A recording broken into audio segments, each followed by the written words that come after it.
মেঘলা আকাশ আছে সারা দেশে এবং বৃষ্টিপাতের যেই ধারা, এই ধারাটা কিন্তু আগামী জুলাই মাসের 3 থেকে 4 তারিখ পর্যন্ত অব্যাহত থাকতে পারে।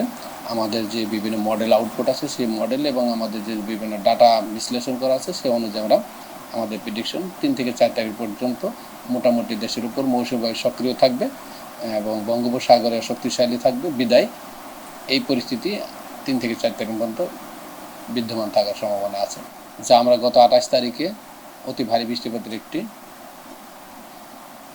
সতর্ক বার্তা আমরা জারি করেছিলাম। দেশের বিভিন্ন অঞ্চলগুলোতে ভারী থেকে অতি ভারী বৃষ্টিপাত হতে পারে। সে অনুযায়ী গত 24 ঘন্টা আমরা যে বৃষ্টিপাত রেকর্ড করেছি সে অনুযায়ী কিন্তু আমরা দেশের সর্বোত্তরে যে রংপুর বিভাগের তেঁতুলিয়াতে আমরা 182 মিলিমিটার বৃষ্টিপাত রেকর্ড করেছি। আর চট্টগ্রাম বিভাগের ফেনী অঞ্চলে সেই 24 ঘন্টা আমরা যে রেকর্ড করেছি বৃষ্টিপাত 118 মিলিমিটার বৃষ্টিপাত এবং কক্সবাজারে আমরা 102 মিলিমিটার বৃষ্টিপাত রেকর্ড করেছি। তাছাড়া দেশের অনেক জায়গাতে ভারী বৃষ্টিপাতের রেকর্ড করা আমাদের আছে গত 24 ঘন্টায়। আর সারা দেশেই মোটামুটি বৃষ্টিপাত হয়েছে, কোথাও কোথাও হালকা বৃষ্টিপাত, কোথাও ভারী বৃষ্টিপাত বা মাঝারি ধরনের বৃষ্টিপাত হয়েছে এবং মেঘলা আকাশ আছে সারা দেশে এবং বৃষ্টিপাতের যেই ধারা, এই ধারাটা কিন্তু আগামী জুলাই মাসের 3 থেকে 4 তারিখ পর্যন্ত অব্যাহত থাকতে পারে। আমাদের যে বিভিন্ন মডেল আউটপুট আছে সেই মডেল এবং আমাদের যে বিভিন্ন ডাটা বিশ্লেষণ করা আছে সে অনুযায়ী আমরা আমাদের প্রেডিকশন 3 থেকে 4 তারিখ পর্যন্ত মোটামুটি দেশের উপর মৌসুমী বায়ু সক্রিয় থাকবে এবং বঙ্গোপসাগরে শক্তিশালী থাকবে বিদায় এই পরিস্থিতি 3 থেকে 4 তারিখ পর্যন্ত বিদ্যমান থাকার সম্ভাবনা আছে। নগদের কাছে সব গ্রাহকই প্রিয়, তাই তো সারা দেশে ক্যাশ আউট চার্জ সবচেয়ে কম।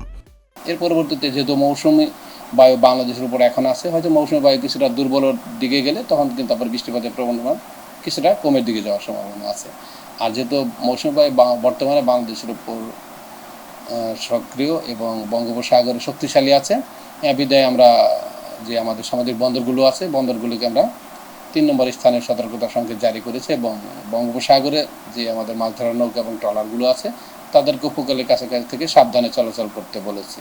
আর এই পরিস্থিতি আমি আগেই বললাম জুলাই মাসের 3 থেকে 4 তারিখ পর্যন্ত এখন পর্যন্ত আমাদের প্রেডিকশন অনুযায়ী অব্যাহত থাকার সম্ভাবনা আছে। ঢাকাতে আমরা গত 24 ঘন্টায় বৃষ্টিপাত রেকর্ড করেছি 35 মিলিমিটার সকাল 6টা পর্যন্ত, আজ 30শে জুন। আর সকাল 6টা থেকে দুপুর 12টা পর্যন্ত আরও 3 মিলিমিটার বৃষ্টিপাত রেকর্ড করা হয়েছে। তবে আগামীকাল 1 তারিখ জুলাই মাসের 1 এবং 2 তারিখ পর্যন্ত এভাবে মোটামুটি বৃষ্টিপাত থাকবে, মাঝে মাঝে বৃষ্টিপাত হবে, মাঝে মাঝে শুষ্ক অবস্থা থাকবে, তবে মেঘলা আকাশ থাকবে, কখনো কখনো গুঁড়ি বৃষ্টি, কখনো মাঝে মাঝে মাঝারি ধরনের বৃষ্টিপাত থাকতে পারে। তবে 3 থেকে 4 তারিখ এই সময় কিন্তু ঢাকাতে বৃষ্টিপাতের প্রবণতা কিছুটা বৃদ্ধি পেতে পারে আর কি। অর্থাৎ জুলাই মাসের 3 এবং 4 তারিখে বৃষ্টিপাতের প্রবণতা বর্তমান যে অবস্থা আছে তার চাইতে কিছুটা বৃদ্ধি পাওয়ার সম্ভাবনা আছে।